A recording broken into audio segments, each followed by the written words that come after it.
Today's guest served in the British Parachute Regiment, the Paras, as a sergeant major before spending 20 years in the elite SAS on the counterterrorism and special projects teams. Special Forces legend Des Powell is here, and I'll speak with him next. I'm Robert Child, and this is Point of the Spear.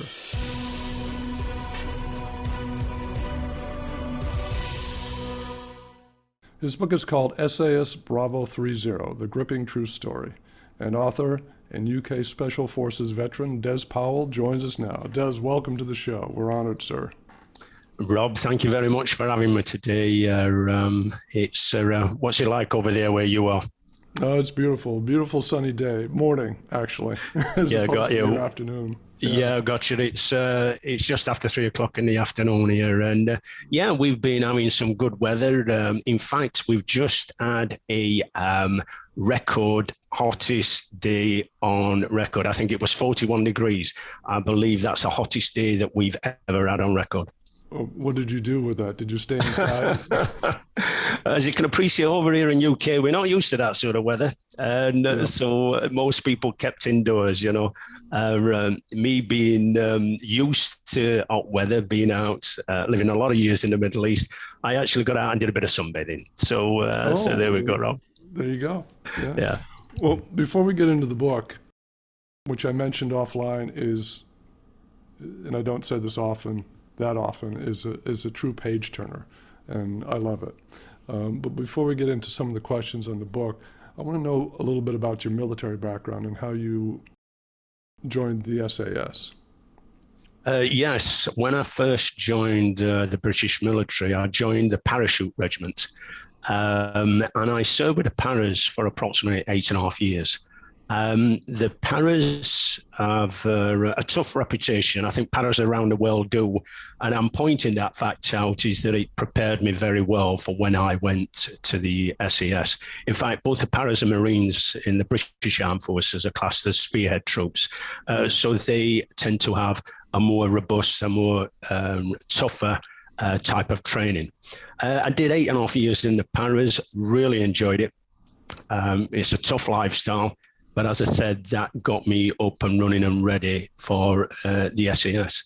And what I did, I volunteered. It's strictly a volunteer process. You feel right, if I'm going to take my military career to the next level, the only other place you're going to go is to the SAS. They call it a selection process.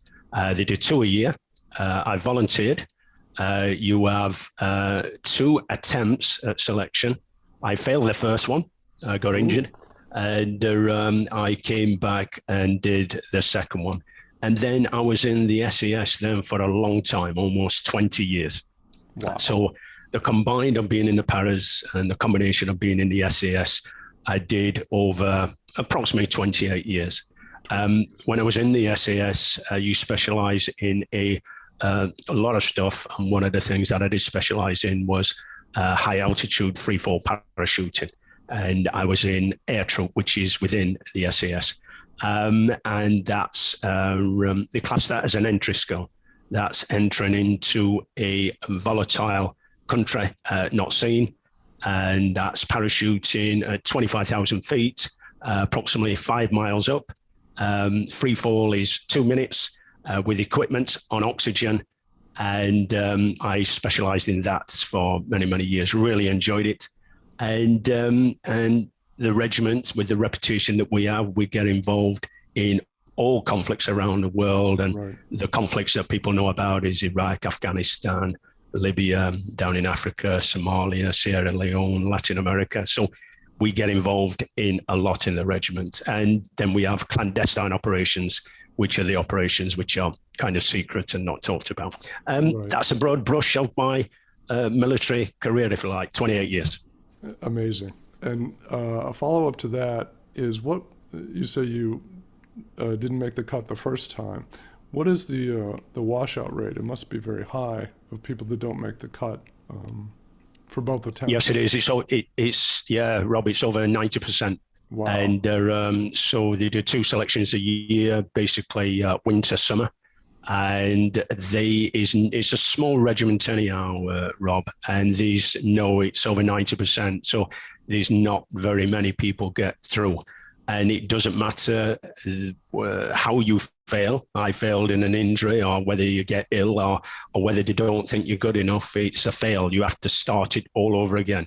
And you only have 2 attempts at it. So luckily, I passed it the second time. Yeah. And but the guys that go up to the regiments always have long careers. They don't have short careers because they invest in you in a big way.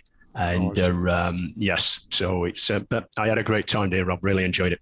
Good, good. Now, your unit's, getting to the book, your unit's work has been overshadowed by Bravo 2-0 and what happened to that unit. People in America may not be familiar with it, but it was a tragedy that happened to that unit. And you were inserted at almost the same time as Bravo 2-0. Could you tell us what your mission was and if you were able to accomplish it? Yes, the mission, in fact, for all 3 patrols, Bravo 1-0, Bravo 2-0, and Bravo 3-0, was to find and locate mobile Scud rockets, missiles, if you like. And these were being fired from the Iraqi desert, and they were being fired on neighboring countries, mainly Israel. And the leader at the time of Iraq, which was Saddam Hussein, was very clever. He was trying to entice Israel to come into the war, which would have been a larger conflict. It would have destabilized the Middle East, and it would have there would have been a larger loss of life. So what they decided was our 3 patrols, working independently, was to be flown hundreds of miles behind enemy lines and to observe MSRs, main supply routes. And we were hoping to observe these mobile Scud rockets moving up and down these highways, if you like. We was then to take their coordinates, send them back to headquarters with an intention of bringing in airstrikes to eliminate these mobile Scud rockets. Answering your question about the success, going through our missions in the book, we talk about the problems that we had, but as far as a successful mission, we were having problems along the way of communicating through our signals back to headquarters to bring in these airstrikes. So we wasn't sure the messages was getting through. We only knew at the end of our operation, once we had a debrief, that we'd been quite successful. And in fact, they reckon they're over 80-85% of the Scud missiles that we had sent through our signal reporting, if you like, on the MSRs had been eliminated. But we wasn't to know this until we got back. But as you know in the story, there's obviously a lot more that happened, I hope you're enjoying this episode. Next time, former CIA counterterrorist chief of operations Rick Prado will be here to talk about his book, Black Ops, The Life of a CIA Shadow Warrior. You cannot run operations through a political optic. Operations should be led and devised and approved by the people that know what the hell they're doing. That doesn't mean you don't do it with White House approval, but you cannot allow a political, optic to change that. Bay of Pigs is a perfect example of that, and many, many others. That's next time. Summer is a great time for catching up on military history, and my book about the 7 Black Medal of Honor recipients of World War II is out now. Immortal Valor chronicles these timeless heroes' life journeys through all the pain and struggle until their ultimate triumphs. I hope you check out the book or audiobook, which is available now in stores and online. Now back to the conversation. You faced challenges, and that was one of my questions, of extreme cold, and you were told that it would be like a UK spring.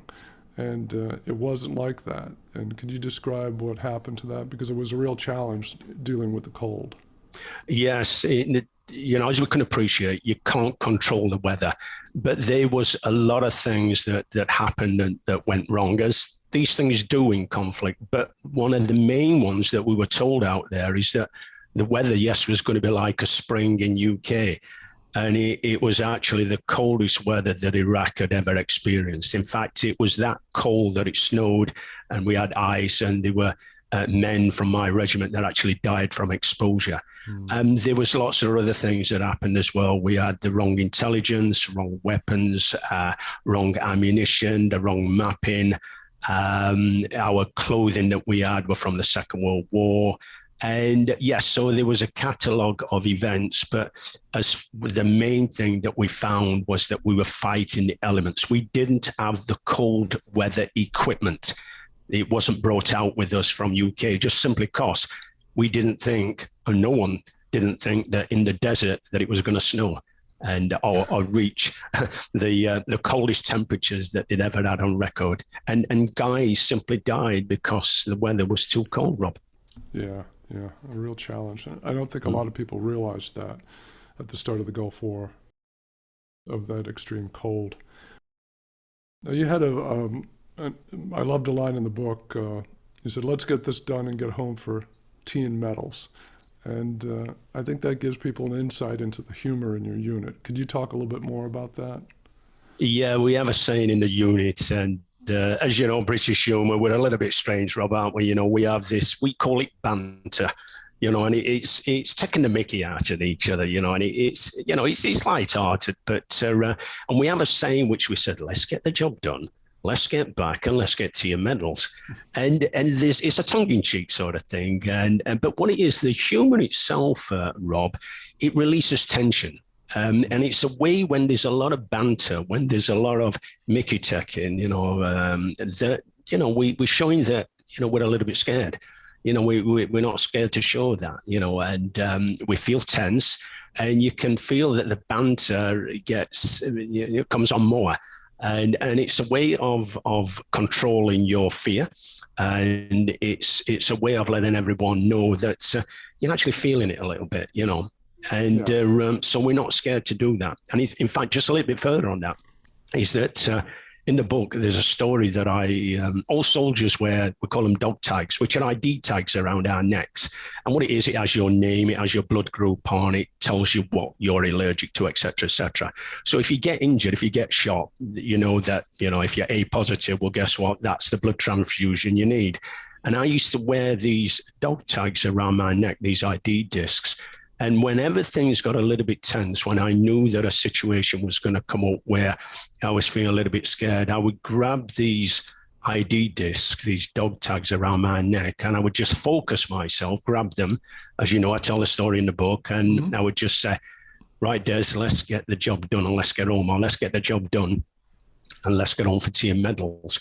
And in fact, even today, my girlfriend, my partner, she actually now has these ID discs, and she sometimes wears them. And we talk about it, and we say, well, if we class it as a talisman, you know, we go, well, if this talisman, these ID discs, these dog tags have kept me safe all these years, well, my girlfriend says that it will keep us safe for the rest of the years to come. And she wears them from time to time, which I think is quite nice, isn't it?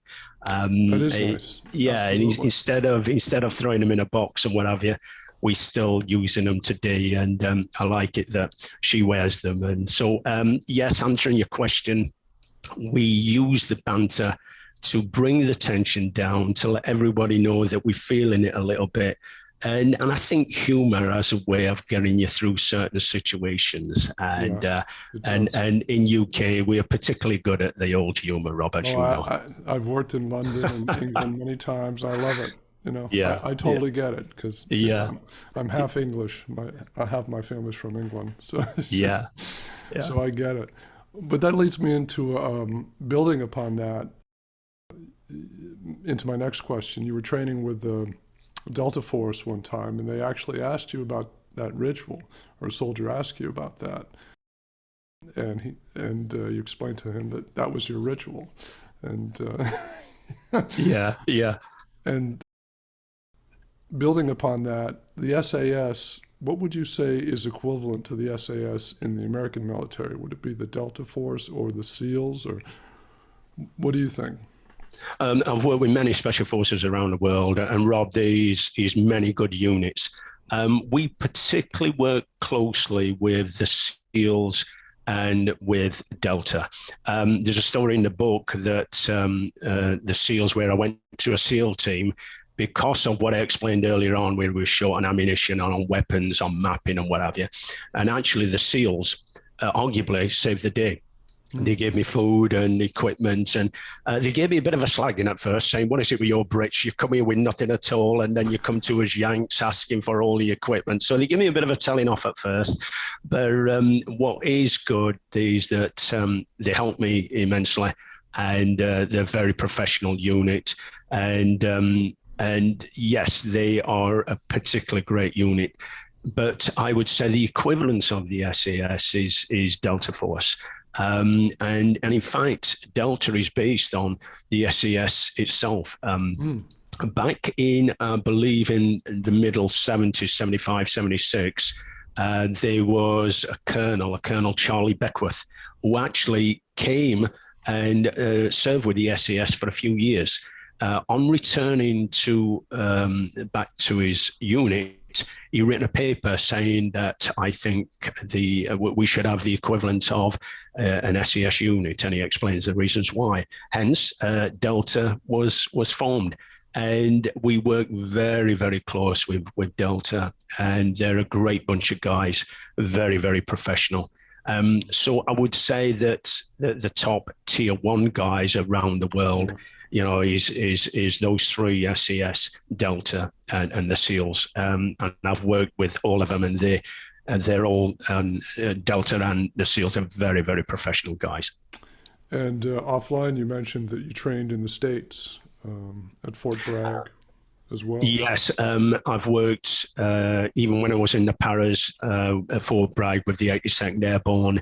And it's funny that mindset of the Paras, it's the same worldwide, But yes, I've also worked with Delta over in Bragg, worked with the SEALs in Florida, and yes, it's not only is it particularly nice coming over to the States, and your guys tend to have better weather than we do, but something. I know we said offline that every time I've come over, your guys always look after us really well. You're very hospitable. We've done some great training together. I mean, your guys have got some great facilities out there, and I mean, Fort Bragg, I mean, wow, I mean, is that a camp or is that a city? I mean, that is some place, Exactly. But no, whenever I've come over and trained with your guys, whether it's with the Paras, the 82nd Airborne, whether it's Delta, whether it's with the SEALs, I always particularly like coming over. We're always well looked after. We do some great training, and you've got some great facilities. And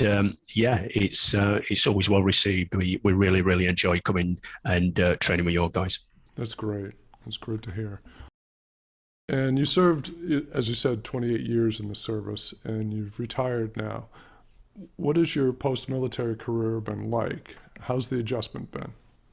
Yeah, I think I've been very, very lucky. I think what a lot of our guys find probably the organization and the discipline once they leave the unit they probably find that difficult. I know there's a lot nowadays, Rob, about PTSD, post-traumatic stress disorder. And a lot of people ask me about this. I don't know enough about it, Rob, but for me, I think I'm okay. And that's not me being the big and pushing my chest out. I have a good social network. And I think if Des was doing anything a little bit strange, I think my friends would let me know, and I would do the same for them. As far as coming out and going on to what we call is the circuit. So we leave the military and we go on to the circuit. And to give you some idea, my first job is that I went out to the Middle East and I worked for ABC, NBC and CBS News. Really? And yes, and war correspondence, if you like. So in the military, not only were we working in these volatile areas, but then obviously news teams go out there and actually want ex-military guys to give them security. So for a few years, I did that and I quite enjoyed it. I also did the circuit, which is the VIP circuit, which would be the celebrities. So we're talking with films and with pop stars. So I've done security I'm name dropping now, Rob, okay, for sure, Christine Aguilera and Ricky Martin, and then Rob Stewart as well on the films. I've done the Bond films. with Ali Berry and Piers Brosnan. And then I've done some British footballers, Jamie Redknapp, Robbie Keane. Those are quite famous over here. And so it tends to be split with war correspondents doing security for those out in volatile areas, and then working with celebrities, VIPs, and I like both. It was both enjoyable. As far as the transition, I myself found no problems really. I think it was more that I kept the discipline and I mixed with like-minded people, and Rob, I kept myself busy, if you like. And I think by keeping myself busy and keeping me off the street, so to speak, I felt I was doing what I'm designed to do, if you like, and really enjoyed it. But regarding the PTSD, Rob, what I do like nowadays, as I say, I don't know much about it. I've been asked to get involved in quite a few of these things now, but there's some solid organizations out there now, and they're doing a sterling job. They're doing a really good job. So guys that are suffering, there's places for them to go, and things are getting done. As you can appreciate, in the past, I think this PTSD was probably wasn't spoke about, wasn't recognized, and was pushed under the table probably a little bit too much. Where now it's out in the open. But answering your questions, my position is that I did my 28 years. I was never going to have a midlife crisis. I'd done everything. I'd done everything that I wanted to do. Got out, went onto the circuit, what I've explained. Really enjoyed myself. And today I'm kind of now written my book, and I class myself as an author now, which is, and you know something, Rob, it's been far more enjoyable than I thought it would be, I think because military guys were a little bit wary when we talk about books and stuff like that. Sure. But the people that I've dealt with, the publishers and the agents and whatever, have been very, very good.